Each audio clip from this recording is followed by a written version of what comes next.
Good morning and welcome, everyone. I'm Zaina Al-Shaib. I'm the Director of Communications here at the Middle East Institute. Thank you for joining today's discussion. We will be on the record, and this session will discuss the potential reimposition of international sanctions on Iran under the Snapback mechanism. France, Germany, and Britain launched a 30-day process to reinstate UN sanctions on Iran, known as Snapback, over alleged significant violation of the 2015 nuclear agreement. The move was welcomed by the US, but what's behind the change in European posture, and what does it mean for Iran and the region? To help us answer those questions and more, we are joined by Alan Eyre, Distinguished Diplomatic Fellow at the Middle East Institute, and a member of the he was a member of the US State Department's 2015 JCPOA negotiating team. We're also joined by Ross Harrison, Senior Fellow at the Middle East Institute and the author of Decoding Iran's Foreign Policy, Strategic Interest, Power, and Influence. Thank you both for joining us today. Thank you, Zaina. It's honored to be here with you and with my good friend, Alan. Back at you. Before we get started, just the usual housekeeping items. If you have a question, we will have a substantial Q&A session. So if you have a question, you're welcome to write it in the Q&A chat box here on Zoom or use the raise hand function. We will, if selected, we'll unmute you and you'll be able to direct your question to one or both of our panelists. Let's get started. Let me start with Alan first. Alan, now that the E3 have activated the snapback process, is this essentially the final collapse of the JCPOA, or do you see it as a window of opportunity to avoid escalatory actions and perhaps even find a diplomatic solution? You know, it's like quantum mechanics. It can be both, Zeta. You know, both a wave and a particle. I mean, the JCPOA has been functionally dead for a long time anyway, or at least not working. So, you know, I don't know if it could be more dead, but by invoking the snapback mechanism, yeah, the E3 have provided an opportunity to not one last thrust at diplomacy, because diplomacy can continue after snapback actions, but it tends to focus the diplomatic concentration. And as we've seen in the flurry of activity that Iran has done recently to show that it's complying, or to try to assert that it's complying with the conditions that the E3 stipulated to avoid snapback.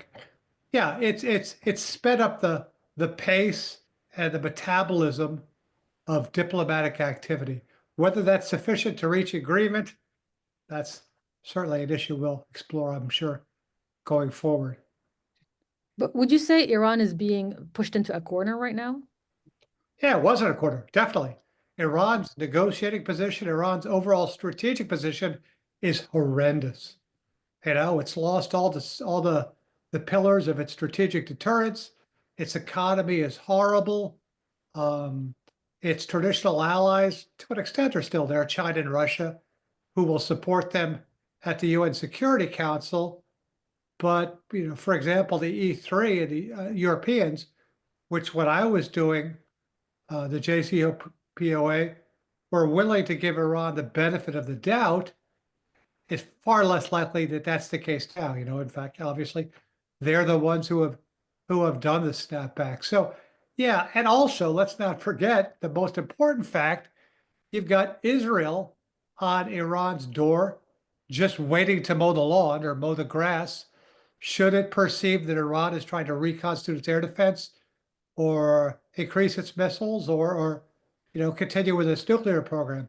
Yeah, so Iran's position is very weak. Now, that doesn't mean that Iran is going to change its red lines. And in fact, you know, Iran being Iran is holding adamantine on not loosening its red lines, because its negotiating principle is that if you show weakness under pressure, it just invites further aggression. I want to talk about, I was talking to Ross about this before you joined the call. I do want to focus a little on your experience. You're someone who has been part of these negotiations. Obviously, you worked very hard. They took a very long time to bring all the parties to the table. What does it feel like now watching it all sort of, to a certain degree, I mean, it worked for a period of time, but I mean, it is collapsing. Well, again, most of the collapse happened when the U.S. administration in President Trump's first term decided to pull out of the JCPOA, as far as I can tell, without cause. I think the thinking back then was additional pressure would yield a better set of conditions from Iran. That didn't happen. So, yeah, I mean, how does it feel now? It feels bad in the sense that I don't think diplomacy has been given a chance. And I think the window for diplomacy is far narrower than it ever has been.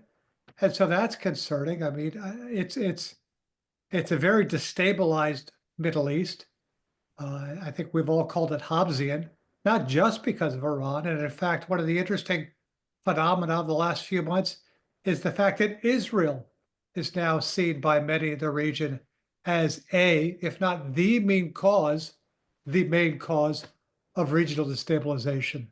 So, um, yeah, it's a shame that the instruments of US policy have not been optimally used to try to forestall both where we are now and where we could be in the coming weeks and months. All right, thank you. Russ, what is the current state of US-Iran relations regarding the nuclear issue, and how does it compare to the circumstances that led to the 2015 Iran nuclear deal? Yeah, thank you, Zaina. I just want to comment on something that Alan just mentioned about Israel's sort of forward-leaning posture in the region. I actually wrote a piece about this. It claimed that Iran, for the last number of years, since the Iran-Iraq War, has had this notion of forward defense, which means that you have to sort of project power beyond the homeland in order to protect the homeland. And Israel had that up until the Camp David Accords in 1978, but they kind of gave that up. And now what you've got sort of two countries that claim that forward defense is necessary, which is a very Israel has sort of embodied this notion of forward defense. We've seen their actions in Iran. We've seen their actions vis-a-vis Syria, obviously West Bank, and most recently Qatar. In terms of where what the state of play is between the United States and Iran on the nuclear deal, I agree with Alan that I think that the snapback sanctions might have been sort of the formal, either the beginning or the end of the process, or at least this stage in the process. But I agree with Alan that going back to 2018, when the United States unilaterally walked away from the nuclear deal, that was kind of the dismantling and the unraveling of the deal. So one of the things that I like to do, being a student of strategy, is look at what are the preconditions for kind of positive diplomacy. And if you look at the preconditions that existed in 2013 to 2015, remember 2013 is when President Rouhani was elected the president of Iran, and that sort of started the process that Alan was involved with leading up to the 2015 nuclear deal. There were lots of conditions that militated towards a deal. I mean, there were obviously lots of work, lots of obstacles, but there were certain preconditions that I think existed then that really don't exist in the same way today. So let me just go through this. One are the modalities of a deal itself. If you remember going back to 2012 and 13, particularly 2013, there was a shift in the U.S. position, was that the United States recognized that Iran had the right to enrichment, but not the right to high levels of enrichment that could be used towards some kind of a nuclear device or some kind of nuclear weapon. And so it was that position plus the sanctions that had been imposed that kind of militated towards a deal, at least the way that I saw it. If you look at the conditions today, we really don't have that. We thought we had that maybe in April when the U.S. and Iran were starting to negotiate. The Iranians said, yes, we will roll back our enrichment back to from 60% to 3.6 or 3.5. And the U.S. seemed to be, at least the early signals from Tom Whitcott seemed to suggest that that was okay. The Iranians were suggesting that they would allow enforcement mechanisms or monitoring mechanisms and to ensure that they were living to the deal. So it seemed like there might have been some kind, the modalities of a deal were there. And then that unraveled when the United States kind of changed its position. Right now, it does not seem like the red lines have been altered by the 12-day war. So Iran, it seems to me, and I agree with Alan, just because the Iranians are backed into a corner doesn't mean that they're going to change their position, I think their red line right now appears to be that they have the right to enrichment under the Non-Proliferation Treaty, and it does not appear like there's really any interest on the part of the United States to change its position. So the basic fundamentals of a deal are not there. But I don't think we can stop there in terms of looking at how the conditions have changed between 2005, the 2015 deal and where we are today. The second piece is leadership. And we had leadership in Iran. Rouhani was a fresh new president in 2013. Seemed to have had the imprimatur by the supreme leader to negotiate with the United States. And you had President Obama that put his political capital on the line in terms of a deal. Today, you don't seem to have that. You have a possible leading up to a succession struggle or succession process in Iran. It's arguably you don't really have much interest on the part of the White House to take on this deal. So the leadership is not there. The same kind of leadership that you had in 2013, 14 to 15 is missing today. The third piece I think is really important is not all parties are invested in a deal. At the time, you had the P5 plus one permanent members of the Security Council plus Germany and Iran all invested in a process. And the P5 plus one, or the P5, had actually agreed for UN sanctions to the lead up to that deal, right? You've got varying sets of interest today. So you don't necessarily have the convergence of interest between the parties. It may appear that the E3 is on the same page as the United States. And it seems like the United States was pleased by the triggering of the snapback sanctions. But beyond that, there's a big gulf between the US interest right now in the region and globally and the European position. So you just don't have the condition where the actors are willing to put aside their individual agendas on behalf of a bigger gain, which would be a deal with Iran. So those things are missing. And I think the other thing, and Zaina, I've written about this and spoken about this, there's a lack of real ambiguity in the process. The United States, during the P5 plus one, showed that they were interested in a diplomatic solution. But there were sanctions on the table. There had been sanctions on the table, and there was the specter of, wasn't stated publicly, but if there wasn't a deal, possibly force could be used. Today, it appears that there's really no ambiguity. The United States used its force to back up the Israeli position this past June. So the U.S. also is sort of backed into a corner. It's used force, and the notion that somehow it really wants diplomacy falls on deaf ears in Tehran. So it seems like the precondition, even if you would get to a situation where the U.S. and Iran could agree to some kind of a deal itself, it seems like the kind of propulsion that you need, that Alan had, the propulsion you need to get to a deal like we had in 2015, that propulsion is just not there. It's an underpowered process. I'll stop there. Thank you, Ross. I do want to stay with you for one more second. The U.S. has kept the door open for talks with Iran following the E3's announcement. What is the likelihood of the U.S. returning to the negotiating table, and what's the strategy behind keeping the door open for talks? I mean, I think part of the strategy might be, I don't know, I can't get into the head of this administration. It's very hard to talk to people of consequence in this administration because it seems like basically there are three people. There's the president, there's Witkoff, and there's Tom Barrack. And obviously I don't have a window under those three people, but it appears that the U.S. does have some interest perhaps in forestalling any kind of an Israeli mowing the lawn piece, of maybe going back into Iran, that would then drag the United States into a more protracted conflict. So I think that's part of it. But I think even though there might be some kind of a window open, I think if you look at what Alan had during the JCPOA process, he had a very, very deep bench of people that were brought to bear, both on the U.S. side and also on the Iran side. And Alan was part of that deep bench.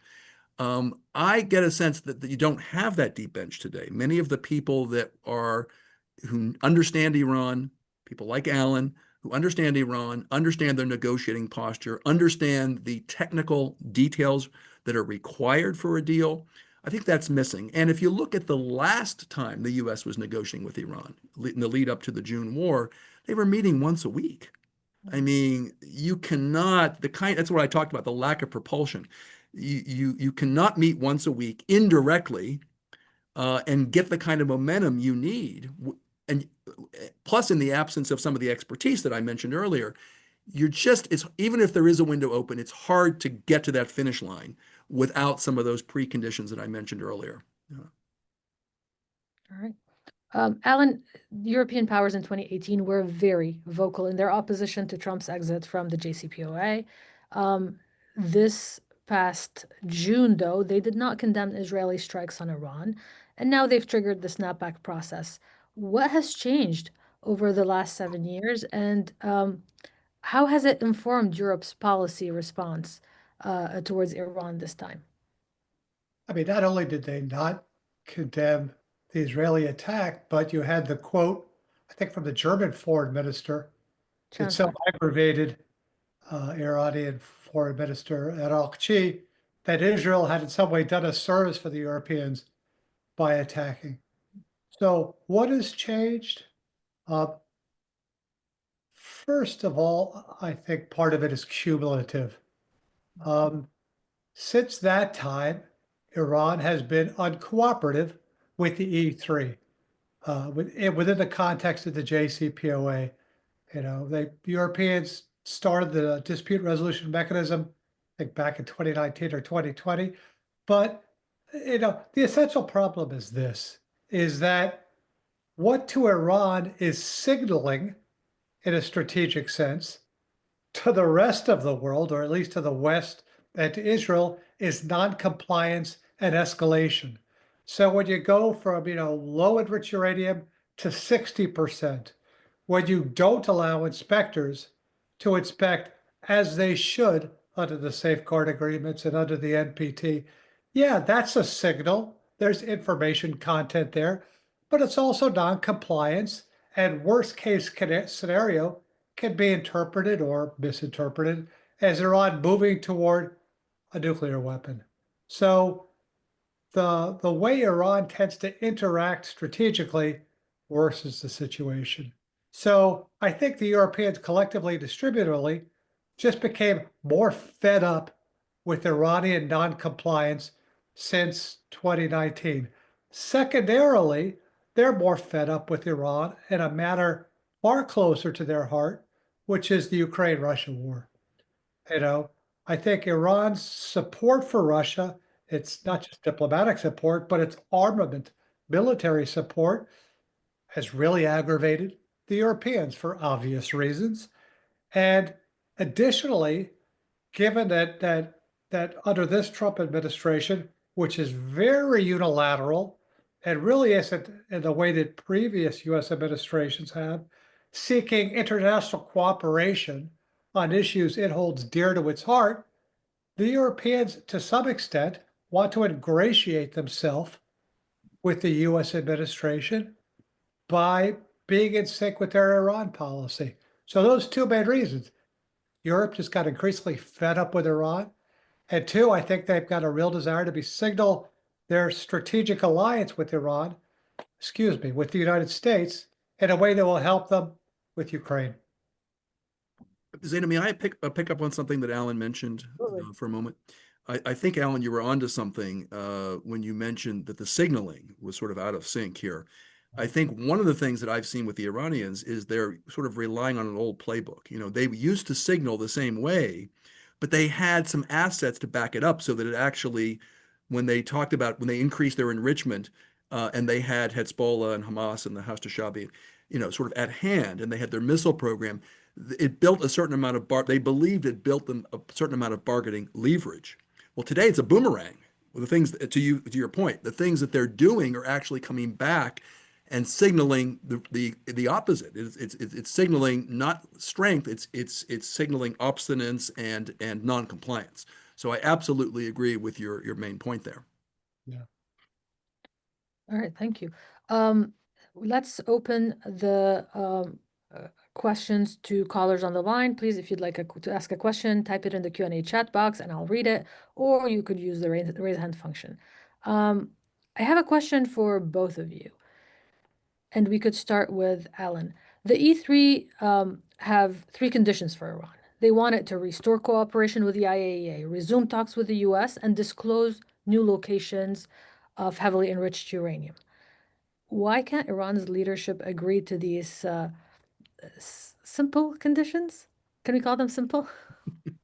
Well, I would argue against your premise. I mean, Iran loves substituting process for progress. So what they're doing in the last couple of weeks is doing everything they can to show that they're in fact acquiescing to the E3 request.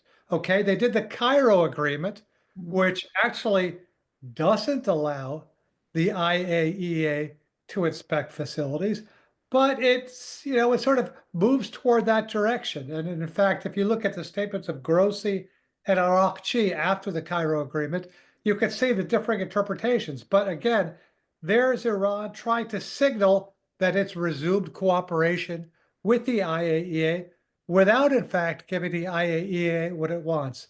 Secondarily, Arakchi said just 2 days ago, all the uranium's buried, okay? Because one of the three conditions was locating the HEU and the uranium. And Arakchi said a couple days ago, all the uranium's been buried and, it's got to be, we've got to dig it out and tied it to the Cairo agreement. So there again, this putative move to placate international concerns. As for resuming negotiations with the U.S., that's out of the U.S. That's out of Iran's control. It takes two to tango, right? Now, my sense is that Iran has floated this condition that it will only resume negotiations with the U.S. if the U.S. will guarantee its security during negotiations, because obviously Iran doesn't want to negotiate and still be exposed to Israeli or even U.S. kinetic action. I don't know how hard a red line that is. My sense is that the reason the talks haven't resumed is, first of all, the U.S. has Iran where it wants. I've long contended that the U.S. has extracted the optimal political gain out of the Iran portfolio that it thinks it can. President Trump declared mission accomplished. The nuclear weapons are obliterated, according to the U.S. administration. So why would the U.S. government want to go back and negotiate with Iran and make that an issue again? There's so little upside. So short of Iran, in effect, accepting U.S. terms on the table that include not just no indigenous enrichment, but, if you believe the statements of Ali Larijani, restrictions on its missile program, i.e., a maximalist proposal. First of all, why would the U.S. walk that back in order to entice Iran to the table? And how can Iran resume negotiations while not accepting the American package that's on the table that by Iranian standards is unacceptable? So I do think Iran is trying to pantomime complying with the E3 stipulations, which were maximalist in themselves because it asked Iran to give up stuff that Iran was holding for negotiations with the U.S. Iran does not want to give away its hole cards and its ace in the hole before even starting negotiations. So that's why I think we're not resuming negotiations yet. And it's all moving toward UN week, because the final part of the 30 days, is an overlap with the beginning of the UN General Assembly. So if there's any action, which I think unlikely, I think it'll happen closer to the end of the 30 days. Absolutely. Ross, anything to add before we go to a question from Nagar? No, I think Alan's correct that the Iranians, there's a certain amount of pantomiming going on at this point. I think the Iranians are trying to do two things. One is they're trying to try to show or signal that they're trying to comply, to forestall, trying to run the clock on this 30-day deadline, and try to show compliance to the degree they can. But also, I think they're trying to also build some leverage, something we really haven't talked about.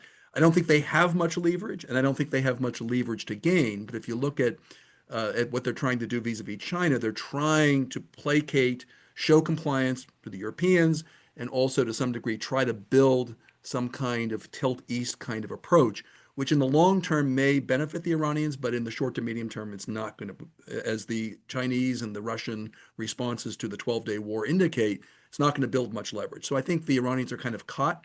And the Americans seem to have, I think, as Alan mentioned, have the Iranians where they want them, and The question, the wild card we really haven't talked about is what's likely to happen if the status quo perpetuates itself in this sort of limbo. What does it mean for Israeli possible actions vis-a-vis Iran? That's for a different question. So we'll get to it. All right, let's go to a question from Nagar Murtazavi. Hi, Nagar. Hi, thank you, Zina. Great to see you, Alan, Ross, everyone. Just trying to understand what the path forward is, and this is a question, I guess, to both Alan and Ross. I mean, looking at it from Iran's viewpoint also, if we're talking about, is it diplomacy, is it force, where's the carrot? You know, we see a lot of sticks. Even the Europeans have the stick up, which is the snapback.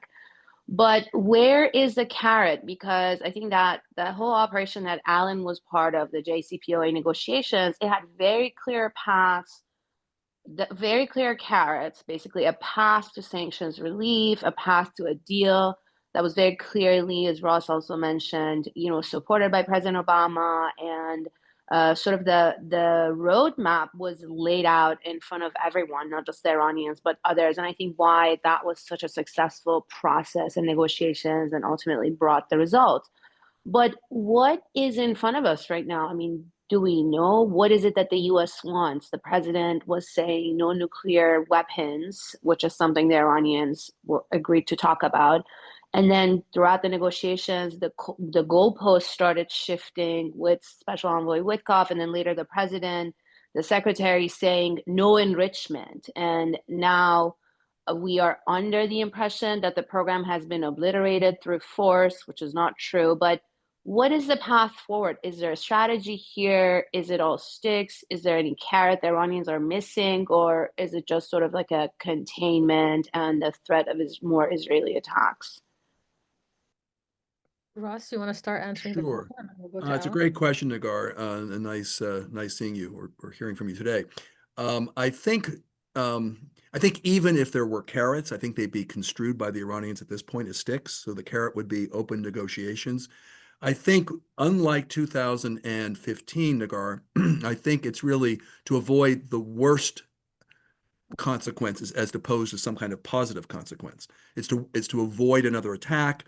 It's to avoid the possibility that another attack would damage Iran's assets further and possibly destabilize the regime. So I think it's today, I mean, remember, relief of sanctions was not just for the regime, it was for the Iranian people. I think right now the regime is in regime survival mode. And so avoiding another attack and buying time and allowing the regime to consolidate and figure out what actually happened in June that allowed the Israelis to penetrate and so forth. It's the avoidance of the worst outcome that is the carrot, I think, for the Iranian regime today. Unfortunately, that does not necessarily speak about benefits to the Iranian people, but I think the regime is much more in regime survival mode. And what allows Iran to avoid the catastrophic outcomes rather than focusing on a positive outcome, which was the carrot in 2015, I believe. If I could add to that, I agree with everything Ross said. You know, basically the carrot is no stick. And that's not just kinetic, that's economic. You know, the Iranian rial is now over or has been flirting with a billion to the dollar, which is historically weak. The Iranian Chamber of Commerce has done a report on the economic consequences of snapback, and I think their worst case scenario is with snapback, you know, the real goes to 1.65, billion per dollar. So economically, even though to a large extent, the deleterious effects of snapback will happen before snapback happens. We're already seeing some of that. And to an extent, as long as China and its teapot refineries, and the barge trade out of the UAE continued, there's a limited economic downside, but still economically it can get a lot worse. Sanctions, yeah, they were originally the carrot. It's interesting now that there's very little talk about effective sanctions relief. But let's not also forget, because this is such an idiosyncratic US administration, President Trump says he's already stopped 7 wars. He wants the Nobel Peace Prize. If someone could sign something with a bow on it, which I think, if President Trump saw a chance to really package some sort of modus vivendi with Iran as a history altering agreement that gets him to go to Stockholm and give the speech, that makes it more likely. All right.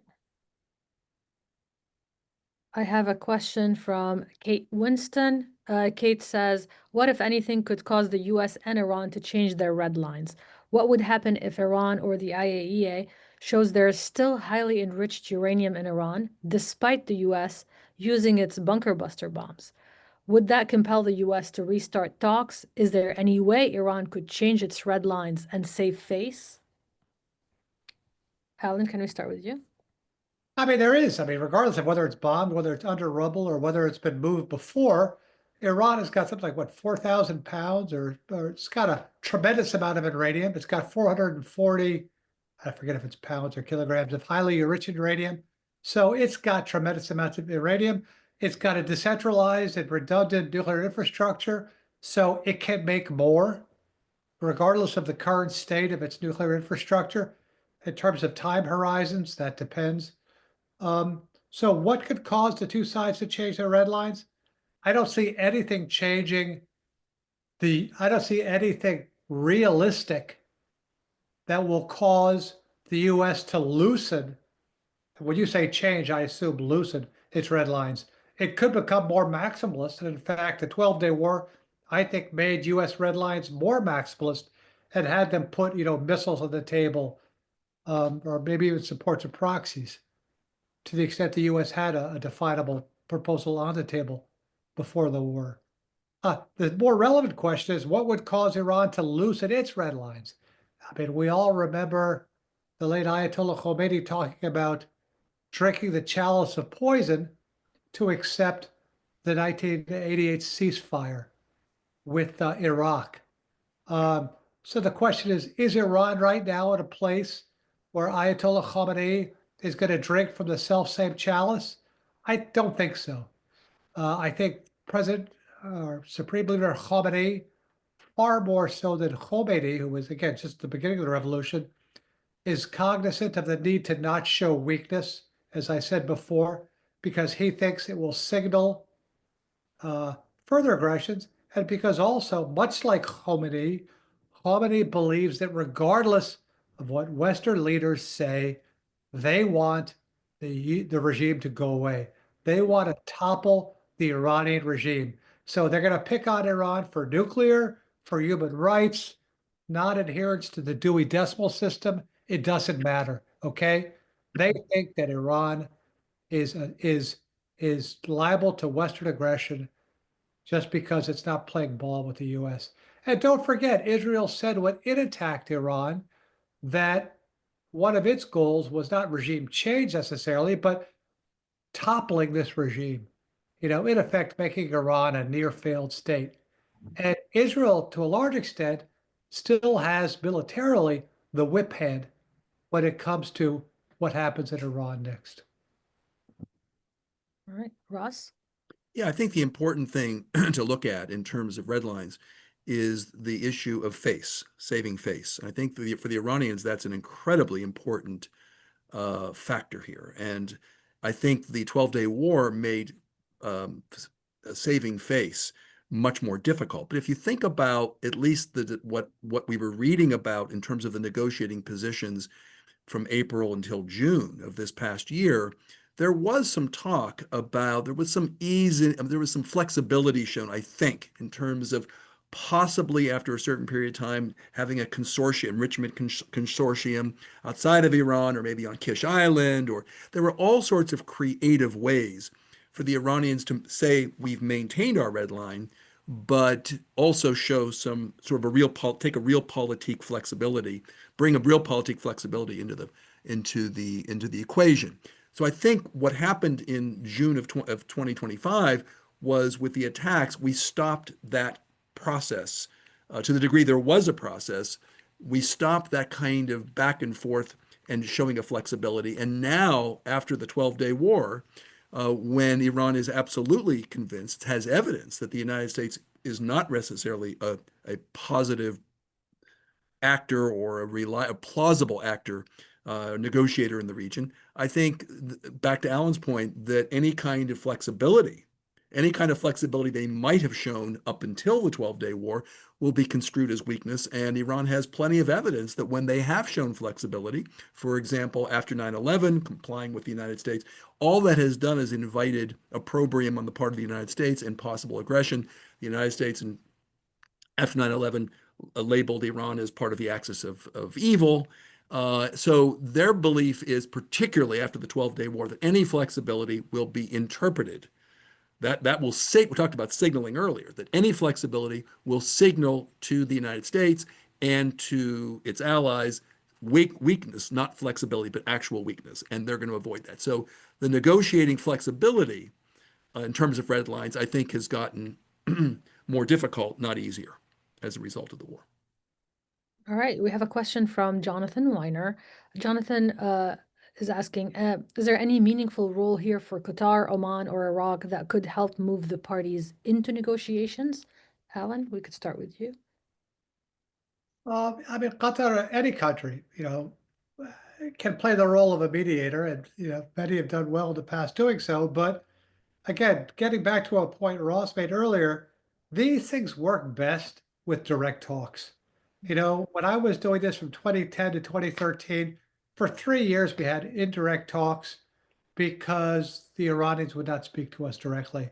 So we'd have the EU head ferrying messages, between us and them and back and forth, and we'd be meeting infrequently. And again, just the pace of negotiations was insufficient. It was only when we started meeting directly, we'd fly to a place, stay for days and days, if not weeks on end, meeting for hours every day, that there was real progress. So that's a necessary but not sufficient condition for, I think, any sort of diplomatic initiative now. There has to be direct talks, and there has to be a lot of them. I think that unlikely now. Iran's original rationale for not talking directly with the US was that it doesn't trust the US. So what? You don't need to trust people necessarily to negotiate with them. And I don't see any correlation between trust and direct versus non-trust and indirect. Direct talks minimize the chance of miscommunication, and it increases the pace. So while I'd be happy for any sort of catalyst that resumes talks, whether it's one of the Persian Gulf countries or whomever, I think at the end of the day, if you want progress, you need two things. You need intention on both sides, and I don't necessarily think there's intent on either side to reach a mutually satisfactory agreement, and you need just more. Ross, would you like to add anything? Yeah, first of all, it's a great, Jonathan, nice hearing from you today. I think, just to add, I'm going to bring Israel into the equation here. We mentioned Qatar, you mentioned, I guess, Kuwait and Oman. I agree with Alan that you need direct talks, and these actors can help facilitate and act as brokers. But on the other hand, you need to have intense direct talks. But I think the other question that I think, Alan, Jonathan, your question begs is, particularly since the Israelis attacked Qatar, or attacked Hamas in Qatar a couple of weeks ago, what does that signal in terms of the role that these actors can play, like Qatar, in terms of mediating some kind of any kind of conflict between Hamas and Israel, or between Hamas and the United States, or between Iran and the United States? I think it signals, frankly, that the Israelis are not in the mood or in the position. I think they believe that negotiation, similar to how the Iranians see showing flexibility, I think the Israelis believe that negotiations will work against their interest, not towards their interest. And I think they have shown through all of their actions, culminating in the last action in Qatar, that they don't have an interest or an appetite for negotiation. And they're going to do their best to act as a spoiler towards negotiations. To some degree, that happened in June of 2025. In terms of stopping the process of negotiation with the US and Iran. I think they did it obviously in Qatar. They've done it across the board. So I think the question of in any kind of possible nuclear choreographed dance between the United States and Iran, what is the role of spoilers? And we typically think about in the Middle East, we typically talk about Iran as a possible spoiler. Well, in this case, and I think Alan alluded to it earlier, you might be looking at Israel being a spoiler in terms of active positive diplomacy. And I think the recent acts vis-a-vis, or the recent acts that Israel took in Qatar, is a signal to that that may be their intention. While we're still on the Doha attacks topic, we have a question from Nader Chamlu. What is the view of the panelist about the Doha attacks and that despite the mild statement, it might have changed the dynamics among Arab countries and possibly the relations with Iran? Ross, can we start with you, please? Yeah, first of all, nice, great interacting with Nader Eyre. You know, this is this attack was, as I mentioned earlier, it was part of a pattern in terms of, I think, Israeli actions and Israeli intentions in the region. So I see it as trying to change the dynamic in a way that signals that diplomacy that does not involve Israel directly or does not benefit the Israelis, even if it achieves a particular outcome like a nuclear arrangement, is not something that the Israelis are going to support. So I think, Zaina, could you repeat the question exactly? So I may have missed one piece of it. Yes, absolutely. Sure. What is your view about the attack and that despite the mild statement, it might have changed the dynamics among Arab countries?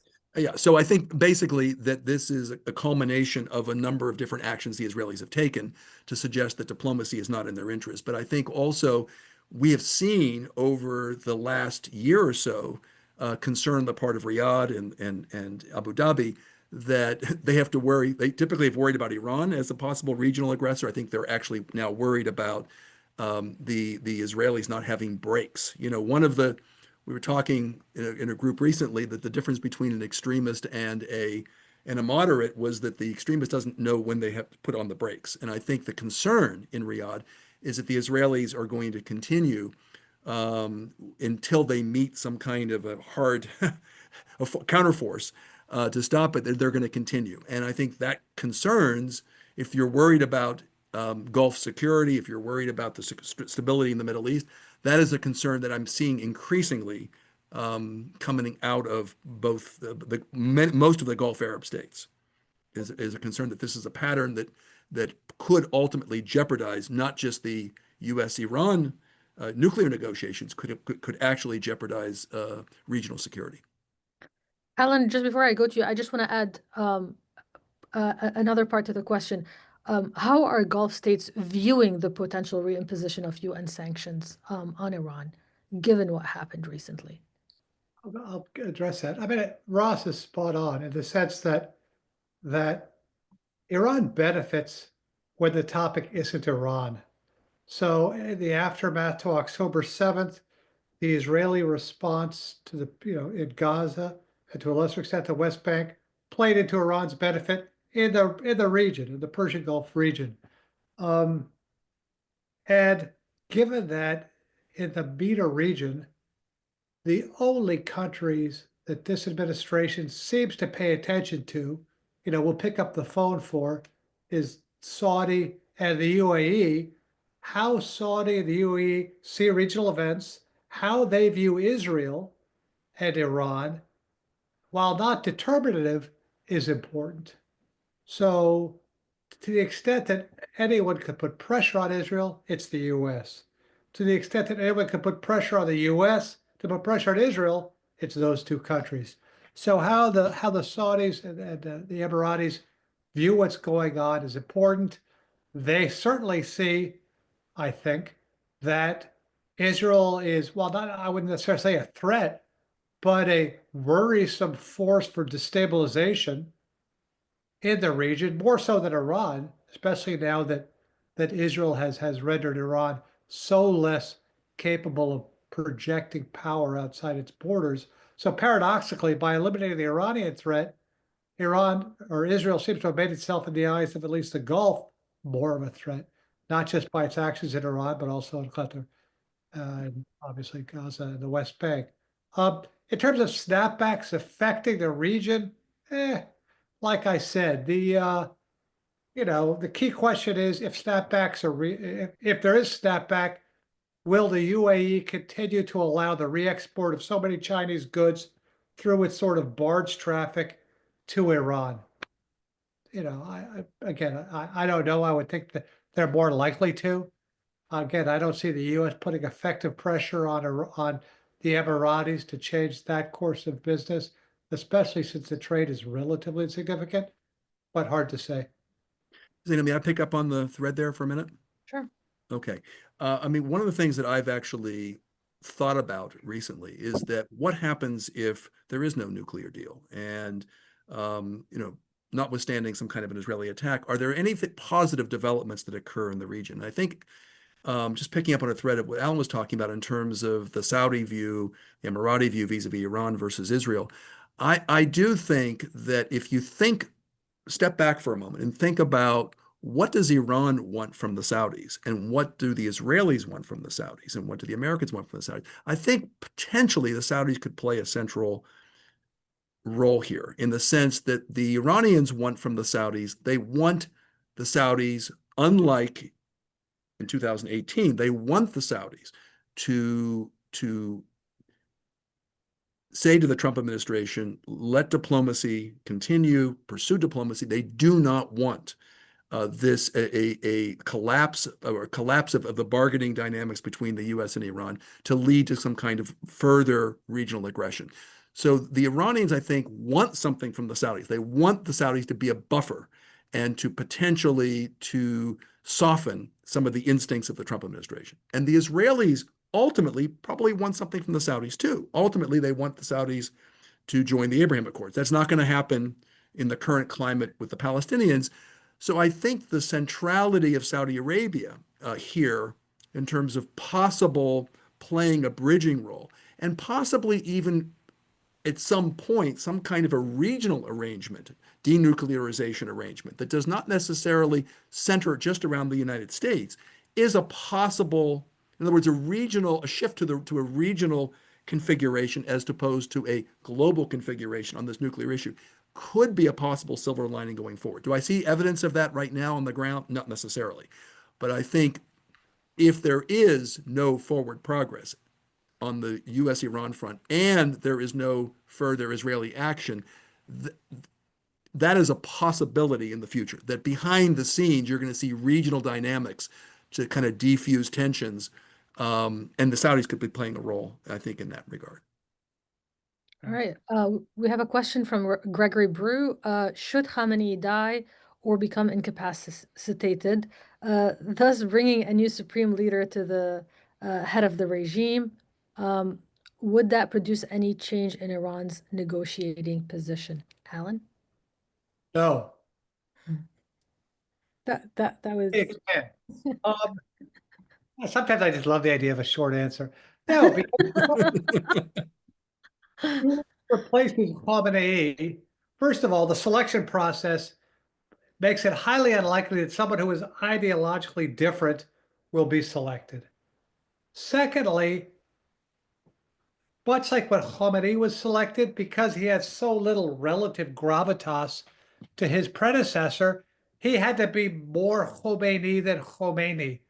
So regardless of who's picked, I think the process of selecting that person and the need for that person to hew the existing ideological line will give him very little room to open the Overton window, if I can mix a metaphor. The IRGC as an institution, I think, will play a determinative role in selecting the supreme leader.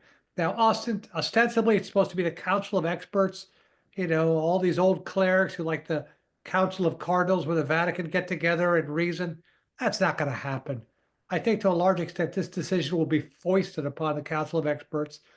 And whomever is picked for the first few years will be relatively weak, just like Khamenei for the first few years was very weak relative to the president. because he hadn't yet made the appointments and figured out the system that's to strengthen him over time. That took time.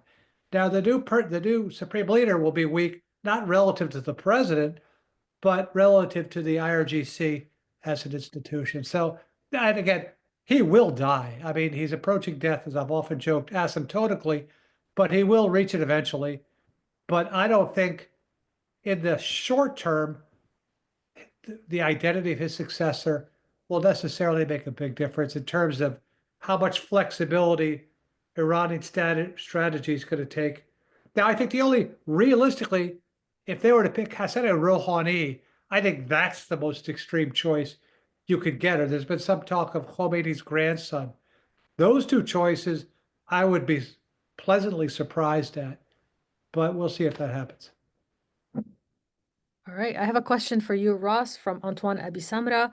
In the interest of peace and stability in the Middle East and the potential emergence of a new regional order shaped by the US, do you view separating negotiations on a nuclear deal from addressing Iran's destabilizing role in the region as ultimately serving US interests?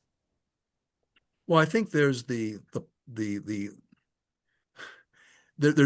problem with grouping these various files, the nuclear file from the missile file from the regional activity file. The problem with bringing them together is it makes any kind of negotiation cumbersome. I mean, Alan would know that better, certainly better than I would. So I think that's one of the reasons why we separate these various files is it's hard enough to get all of the actors and all of the dynamics moving in the right direction on the nuclear front. And then you start bringing these other factors in. I think it's highly unlikely that you can negotiate some kind of a grand bargain in that way.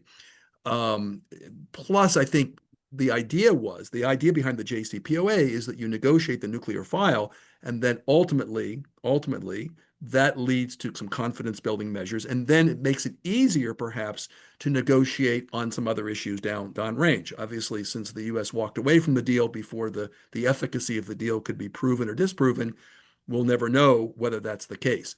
In terms of regional stability, I would kind of go.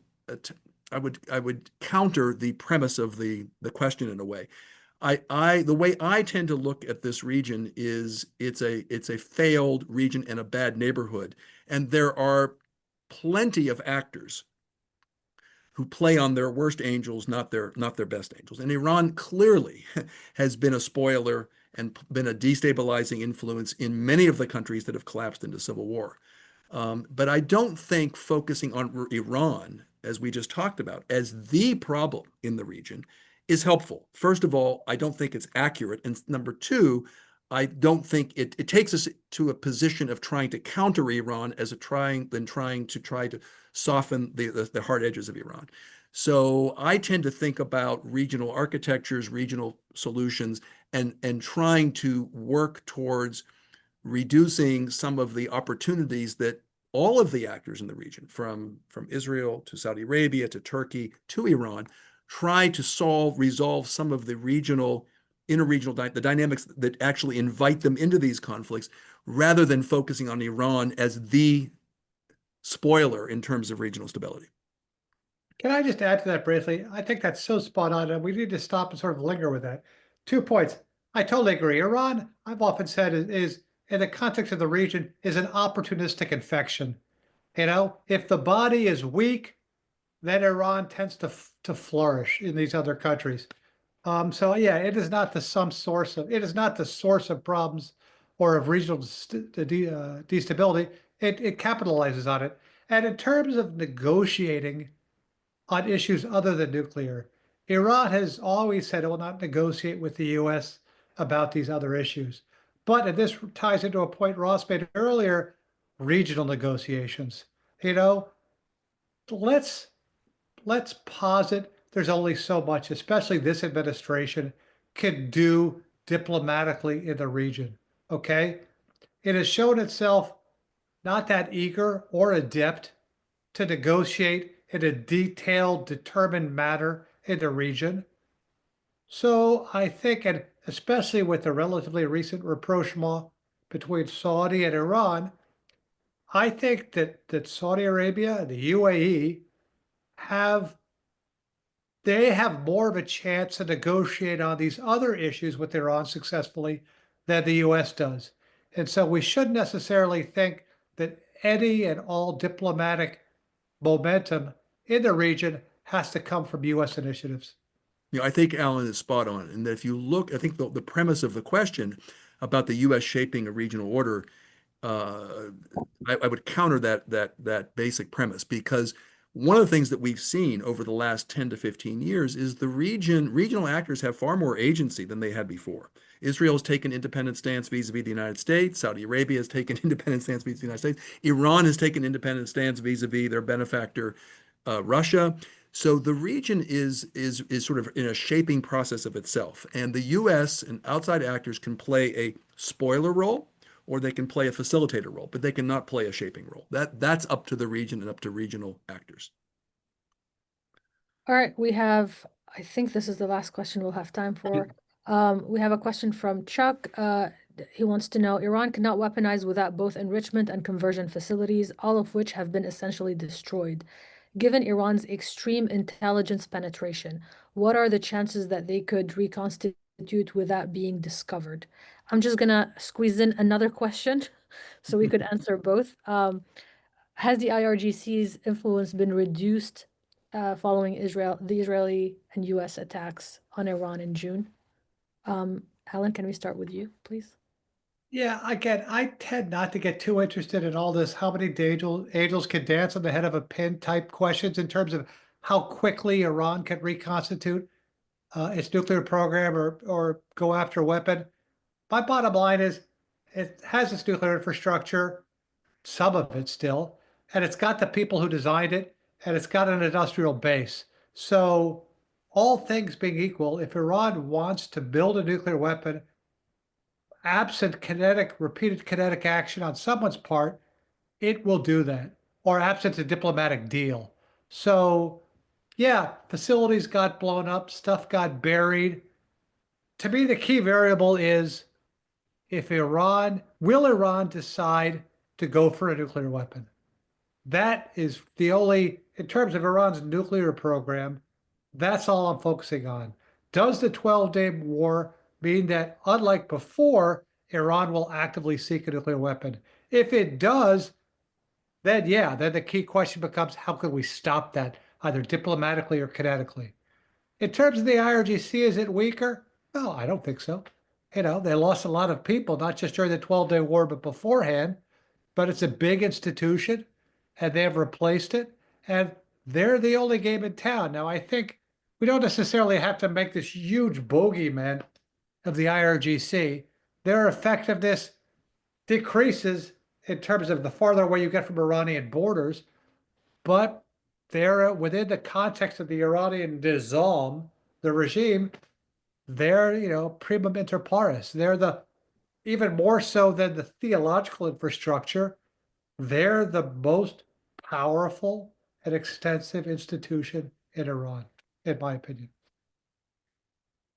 Ross, would you like to Yeah, add? I mean, the one of the things that I've seen since the 12-day war is the question of should Iran make a mad dash to a nuclear weapon. I've seen that move from the margins to the more towards the mainstream. More people are actually asking that question: is absent the axis of resistance being reconstituted into its former self, absent other political dynamics, and given the threats that Israel and the United States have posed, the question of does Iran need a nuclear capability, not just to build bargaining leverage towards diplomacy, but actually need it for deterrence. That is something that I think is being probably discussed in Tehran today. And I have seen the debate kind of shift in that direction. That doesn't mean that they're going to make the decision to do that. The piece about the IRGC, I mean, typically with Iran, the aggression norm typically, or the lack of diplomatic process tends to strengthen the hardliners. We saw that when the Trump administration walked away from the Iran nuclear in 2018, it tended to strengthen the hardliners and marginalize those that were at least pushing in the direction of engagement. And I would expect that to be the case. I would expect that to be the case today. Obviously, an hour was not enough to get through all of our questions, but unfortunately, we've reached the end of today's webinar. Thank you to our audience and the amazing questions, and a huge thank you to both Alan Eyre and Ross Harrison for their time and valuable insights. I hope you enjoyed today's webinar, and we'll see you next time.